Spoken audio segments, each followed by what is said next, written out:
ഞാനിപ്പോൾ ഉള്ളത് CPM-ന്റെ LDF-ന്റെ ഏറ്റവും പ്രായം കുറഞ്ഞ സ്ഥാനാർത്ഥിയായ ഫാത്തിമ ഹിസാനയോടൊപ്പമാണ്. ഒരു തെരഞ്ഞെടുപ്പാണ്. 21 വയസ്സാണ്. വിദ്യാർത്ഥി പ്രസ്ഥാനങ്ങളിലൂടെ വളർന്നു വന്ന നേതാവാണ്. സ്ഥാനാർത്ഥിത്വം പ്രതീക്ഷിച്ചിരുന്നു?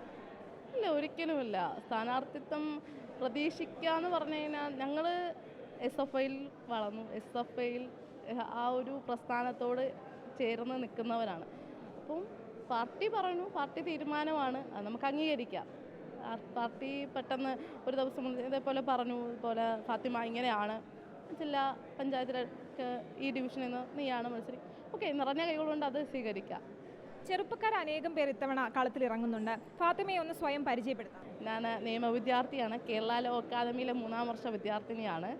ഞാൻ SFIയുടെ കിളിമാനൂർ ഏരിയ പ്രസിഡൻ്റാണ്. അതുപോലെ മഹിളാ അസോസിയേഷനിലെ ഏരിയ കമ്മിറ്റി മെമ്പറും കൂടെയാണ്. അധികാരം പിടിക്കുകയാണെങ്കിൽ എന്തെല്ലാം വികസന പ്രവർത്തനങ്ങളായിരിക്കും കൊണ്ടുവരിക?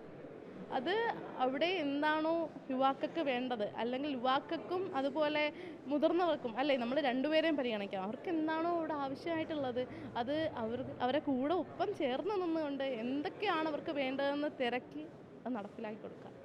എല്ലാവിധ ആശംസകളും. അതുതന്നെയാണ് പറയാനുള്ളത്. എന്തായാലും വാശിയേറിയ പോരാട്ടം തന്നെയായിരിക്കും ഇത്തവണത്തെ തദ്ദേശ തിരഞ്ഞെടുപ്പിലുണ്ടാവുക.